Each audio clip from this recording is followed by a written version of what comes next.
모르니까. 우리 카페도 못 들어갔어요, 나는. 그래갖고 지금도 회원으로 들어가는 게 아니라 그냥 들어가요. 회원은 우리 집사람이 연결 안 해주면 못 들어가요. 제가 굉장한 사람입니다. 안 배우려고 하면 굳이 안 배워요. 지금 전도사님이 한 권 갔다 왔고 어떤 사람 그 앞에 아직도 있어요. 컴퓨터 쉽게 배우는 작년 말 기도 제목이었는데 아직까지 시작 못해서 주여 올해는 컴퓨터를 시작할 수 있게 도와주세요. 근데 그 책만 보면 어지러워. 보기가 싫어. 아예 성경을 보지 내가 이 책은 재미없어서 못 보겠다. 근데요, 내가 얻고 싶은 게 있잖아요. 컴퓨터 안에. 그걸 정보라고 하잖아요. 그죠? 그 어떤 카페, 우리 주님의 공동체 교회 카페에 들어오면 처음에 뭐요? 화면이 뜬다고요. 그러면 보면 막 신부가 나오고 그러잖아요. 주님 그럼 내가 얻고 싶은 정보가 여기 있구나. 그러고 딱 들어가면 이제는 뭐예요? 회원 가입하라고 그러네. 그죠? 이게 믿기야. 그래서 그러면 얻으려면 회원을 가입해버리면 어떻게 되겠냐? 나는 컨트랙이 돼버린 거야. 제 말은 뭔 얘기인 줄 아세요? 사단이 이렇게 해요. 여러분, 우리 아이들이요, 게임 때문에 다 귀신 들어왔어요. 지금 제가 미국에 있는 아이들을 기도하면서 보니까 70% 이상이 귀신 들어갔어요. 이건 영적인 문제예요. 게임을 통해서 컨트롤이 들어간 거예요. 그걸 이제서야 발견했어요. 왜? 지금 심각한 문제가 하도 발생을 하니까 제가 이게 무슨 일이냐, 도대체 무엇에 컨트롤이 들어왔냐. 사단은 우리 게임 사주지 말라고 그러는 거예요. 게임을 통해서요 악한 역과 컨트롤을 합니다. 그래서 게임에 한번 들어가면 점점 중독됩니다. 그죠? 그리고 이 컴퓨터가 사단이 우리를 붙잡는 아주 중요한 그 길을 그대로 보여줘요. 컨트랙이 들어가면 회원이 되거든요. 그건 뭐예요? 내 밑에 들어왔어. 너는 이제 내 거야 이거거든. 안 그래요? 내가 스스로 파기하기 전에는 사단이 나를 주장하는 거예요. 회원은.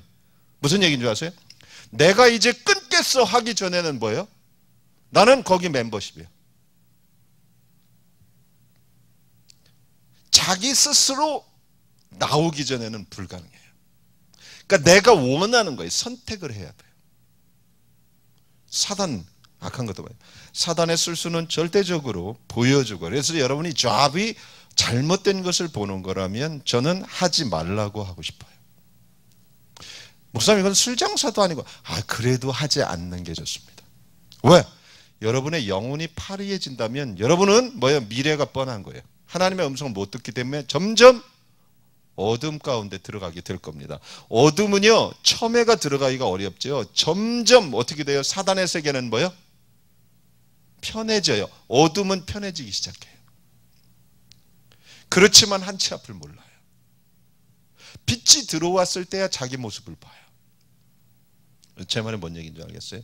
근데 하나님께서는 말씀을 하시고 보게 해요. 근데 이 하나님의 말씀을 딱 들으면요, 굉장한 충돌이 있어요. 육이 원하지 않아요.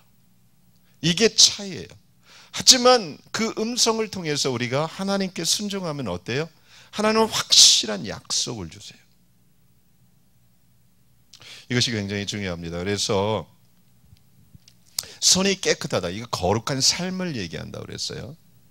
예수 그리스도의 십자가와 함께 못 박혀서요, 이제는 뭐예요? 자기 몸을 하나님 기뻐하시는 거룩한 산제사로 자기가 드리는 거예요. 이런 한 부류가 나옵니다. 마치 오래전에는 다니엘 같은 사람이었어요. 뜻을 정하여 왕의 진미와 포도주를 거절하는 거예요. 뜻을 정했으면 그 삶, 하나님의 뜻에 나의 목숨을 걸어버리는 거예요. 이게 바보 같아요. 하지만 뭐예요? 그의 영이 살으니까 뭐예요? 하나님께서 지혜를 10배를 주셔버리셨어요. 결국은 그가 지도력을 가져요. 여러분, 다시 한번 말합니다. 이 땅, 미래, 앞으로의 지도력은 단 하나밖에, 하나님의 음성을 누가 듣느냐예요. 제 말이 틀린가 맞은가 보세요. 그것이 역사였어요. 하나님의 음성을 누가 듣느냐, 그가 지도자예요. 성경이 역사예요. 하나님의 음성을 들은 사람들이 시대를 이끌었다는 얘기예요. 왜? 그들은 하나님의 계획을 알았기 때문에 그래요. 개인적인 것도 마찬가지예요. 여러분이 하나님의 음성을 듣고 발길을 그쪽으로 내디르면 제가 사단의 진들이 무너지기 시작해요.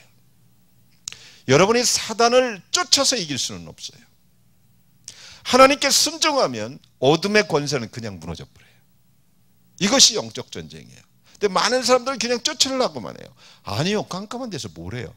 빛 가운데 나오면 돼요. 이것이 아주 중요한 거예요. 그래서 정말 하나님의 음성을 듣고 한 사람이 발걸음을 옮기면 가정이 변한다고 그랬어요. 그것이 성경의 약속이에요. 나라가 바뀌고요. 전도서에 보면 뭐예요? 가난한 지혜자가 민족과 나라를 살리는 거예요. 근데 그들은 자기를 드러낼 필요가 없어요. 왜? 주님이 영광 받으면 되니까. 몸이 하나님께 드려지고 두 번째는 뭐예요? 마음이 청결한 자라고 그랬어요. 마음밭이 그렇게 중요하다고 그랬어요. 제가 어저께 쭉 얘기를 했어요. 악한 마음과 악한 영은 동일한 특징이 하나 있는데 그것은 교만이다. 그렇다면 청결한 마음, 선한 맑은 마음이 있어요. 성경에서는 이것이 가장 좋은 거예요. 여러분, 여러분의 목표가 청결한 마음을 가지려고 하는 거라면 여러분은 정말 대단한 사람이 돼요. 근데 대부분 여기에 마음을 두지 않아요. 오늘부터 여러분이 나는 청결한 마음에 목숨을 걸겠다. 그렇다면 여러분은 분명히 몇 년 후에는 대단한 사람이 돼요. 하나님의 음성을 누구보다도 잘 듣고요. 여러분들은 굉장한 파워를 갖게 돼요. 왜? 거룩 자체가 파워이기 때문에 그래요. 많은 사람들은 기적이 파워, 아니에요. 거룩이 파워예요. 그래서 내가 거룩하니 너희도 거룩하라. 그러면 뭐예요? 하나님이 그를 통해서 하나님 되심을 드러내기 때문에 이게 가장 큰 파워예요. 우리는 어떤 사람이 기름 부으심이 강해서 병자를 그거 별거 아니에요. 하나님이 그때 잠깐 쓴 거예요. 근데 그의 삶이요 거룩했다. 이게 성자들이에요. 자기를 구별했거든요. 그 사람들은 그 시대를 바꿔버려요. 그 시대에는 드러나지 않아요. 근데 나중에 드러나요. 그것이. 그래서 거룩한 그릇을 하나님은 찾으세요. 그게 디모데후서예요. 교회가 거룩을 놓쳐버린 게 사단에게 넘어간 대표적인 케이스예요. 미국이 넘어간 케이스가 뭔데요? 미국의 시작은 거룩한 사람들, 청교도였어요. 청교도 뜻이 그거 아닙니까? 거룩한 사람들이에요. 거룩을 추구하는 사람들. 그들이 와서 미국을 전 세계 가장 강국으로 만들었어요. 하지만 사단에게 넘어가서 거룩을 뺏기고 번영이 들기 시작했어요. 미국의 모든 메시지가 미국 다 무너져 버렸어요. 이것이 돈이 능력이 절대 아니에요. 여러분, 성공의 능력이 절대 아니에요. 그거는 사단의 밥입니다. 교회가 길을 잃어버렸어요. 성경에서 말하는 것을 놓쳐버리면 길을 잃어버린 거예요. 그래서 사단의 특징은 뭐예요? 보여줘요. 그리고 하나님의 음성을 못 듣게 해요. 육이 원하는 삶을 계속 추구하게 해요. 하나님께 못 나가게 만드는 거라고 그랬어요. 왜? 나가면 큰일 나거든요. 예, 사랑하는 여러분, 맑은 마음이 있어요. 이 맑은 마음의 특징은 뭐냐? 두 가지예요. 겸손과 충성입니다. 이건 성경 전체를 통해서 얘기하고 있어요. 이 겸손하다는 것은 이 마음인데요. 겸손도 마음이에요. 근데 순전한 마음을 가진 사람은 이 두 가지가 딱 나와 있어요. 제가 어저께 그랬어요. 사람들의 마음을 볼 수 있다, 보는 연습을 하라고. 어떤 사람이 갖고 있는 것과 외모를 보려고 그건 여태까지 너무 많이 속았잖아요. 그것을 추구한다면 앞으로도 속어요. 여러분이. 정말 좋은 사람은요, 마음이 청결한 사람. 그런 사람을 여러분이 제가 강의 가운데 잠깐 나눴지만 교제하면 여러분도 맑아져요. 제가 그랬어요. 하나님과의 교제가 맑게 하고요. 두 번째, 맑은 마음을 가진 사람과의 교제가 맑게 해요. 만남은 축복이에요. 제 말이 뭔 얘기인지 알겠어요? 근데 맑은 마음을 가진 사람들이 알아보지를 잘 못해요. 그 사람이 실제 보물이에요. 겸손한 사람, 겸손의 특징은 하나님 앞에 자기를 계속 서보는 거예요. 이런 사람들이에요. 겸손은 뭐예요? 나를 있는 그대로 볼 수 있는 눈인데요. 우리는 그 눈이 없어요. 죄 때문에. 어둠 가운데 불을 끄면 자기를 볼 수 있겠어요? 없겠어요? 남도 보지 못하지만 자기도 못 봐요. 그죠? 맞아요? 그렇지만 불이 들어오면 제일 먼저 누구를 보냐면 남을 보기도 하지만 그가 거울 앞에서 자기를 보기 시작해요. 마찬가지로 자기를 정확히 보는 것이 겸손이에요. 그것은 빛 가운데 들어가야만 돼요. 하나님 앞에 서는 거예요. 그때 그는 자기의 진짜 있는 모습을 그대로 봐요. 이 사람은 퓨어해지기 시작해요. 남을 통해서 우리는 너무 자기를 봤어요. 그래서 남이 나를 어떻게 봐주느냐에 너무 목매달아 자기의 모습을 다 잊어버렸어요. 그래서 어떤 사람은 슬쩍 교만하고 어떤 사람은 겸손한 게 아니라 겸손한 척을 하면서 열등감에 가득 타 있고, 이 두 가지밖에 없어요. 열등감과 우월감, 죄가 가져온 거예요. 그렇지만 하나님 앞에 서면 겸손해져요. 근데 이 겸손이 담대함을 준다는 거 여러분 아세요? 마음이 퓨어한 사람들은 굉장히 담대해요. 무서운 게 없어요. 왜? 제가 얘기했죠. 예수님이 오셔서 그런 말을 했어요. 복음서에 보면 뭐예요? 너희 목숨을 육을 죽이는 사람을 두려워하지 말고 너희 영혼을 지옥에 보내는 분을 두려워하라. 이 말이 먼저서 이 말의 핵심은 단 하나예요. 심판주가 누군지 분명하게 알아라, 이 말이에요. 제 말이 뭔 얘기인 줄 아세요? 실제 심판주를 안다는 것은 지혜예요. 하나님이 지옥에 보내는 심판주거든요. 사단도 사람도 지휘자도 아니라고 그랬어요. 근데 우리는 그들이 나를 심판한다고 믿고 있어요. 세상은 그렇게 속아버렸어요. 남들이 나를 어떻게 보냐가 내가 심판받는 거라고 해서 그 모습을 가리려고 두 가지 얼굴을 가지고 살아요. 이게 두려움이에요. 이게 속은 거예요. 무슨 얘기인 줄 아세요? 그래서 여러분이 비굴해지고 여러분이 두려워지고 두 가지 얼굴을 갖게 되고, 그러면 뭐예요? 여러분 안에는 두 얼굴이 열등감과 우월감, 이건 백지 차이예요. 똑같은 거예요. 1등 한 애도 우월감 가져. 웃기는 거 뒤에 가보면 열등감에 또 돈을 갖고 없어요. 그는 자유할 수가 없어요. 자기 삶을 살아내지 못해 길을 잃어버린 거예요. 왜? 진정한 심판자 앞에서 자기 모습을 한 번도 봐본 적이 없으니까 전부 가짜인 자기. 그래서 나오는 게 뭐예요? 사축이에요. 내 인생을 찾고 싶다. 그죠? 그때가 기회인데 그때도 뭐 딴짓이나 하면서 못 찾는다. 이거 심각한 거예요. 그때 하나님 앞에서 나를 보일 수 있어야 돼요. 그렇게 되면요, 하나님 앞에서 나를 찾잖아요. 세상이 볼 때 겸손한 그런 거 상관없이 담대해져요.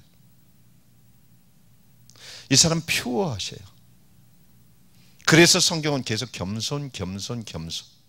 예수님 자체가 뭐라고 해요? 나는 온유하고 겸손하다 그래요. 왜?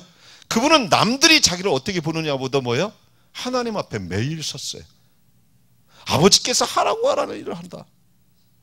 나하고는 별 상관이 없어요. 사람들이 내가 하나님의 아들이야 나는. 근데 당신 이단이야. 그래도 나는 하나님의 아들이야. 제 말이 뭔지 아세요? 예수님은 열등감이 없어요. 그거는 겸손해서 그래요. 십자가에 사람들이 비웃었어요. 유대인의 왕. 그래도 그분은 뭐예요? 그거 절대 저들이 불쌍했어요. 왜? 나는 니들이 패를 붙이건 안 붙이건 나는 하나님의 아들이니까. 이게 겸손한 거예요. 이래서 담대한 거예요. 이래서 진짜 크리스찬은 걸리는 게 없는 거예요. 왜? 이 세상에 걸리는 건 단 하나거든요. 사람들의 시선이잖아요. 우리 인생에서. 그거 다 별 상관없는데 뭐 그렇게. 남들이 나를 좋게 얘기하는 사람이 있는가 하면 100명 중에 1명은 또 나를 싫어하는 사람도 있거든요. 맞아요? 근데 싫어하는 사람이 있다고 그걸 바꿔보려고 뭐 몸부림치고 그럼 바꿔지지도 않을 거고 빵 사주고 그러면 좀 맘 편하고 또 여기서 또 안 그래요? 나를 그렇게 좋아하는 사람도 언제 나의 적이 될지 알지 못하고 그가 조금만 나한테 상처받으면 분명히 나를 욕할 테니까. 안 그래요? 뭘 그들을 만족시키면서 사냐 이거죠. 그래서 주님이 하신 말이에요. 너희를 죽이는 그 사람을 두려워하지 마라. 죽인다는 건 실제 죽이는 것도 있지만 실제 우리의 인생을 죽이는 것 같이 사회에서. 그건 아니다. 심판주가 아니야. 실제 심판주를 두려워하라. 그건 겸손이에요. 그래서 이 사람들이 퓨어해지는 거예요. 무슨 얘기인지 아세요? 겸손은 일본 사람의 그 표정이 아니라 그랬어요. 그리고 충성해요. 실제 주인이 누구냐? 이 충성을 성경에서는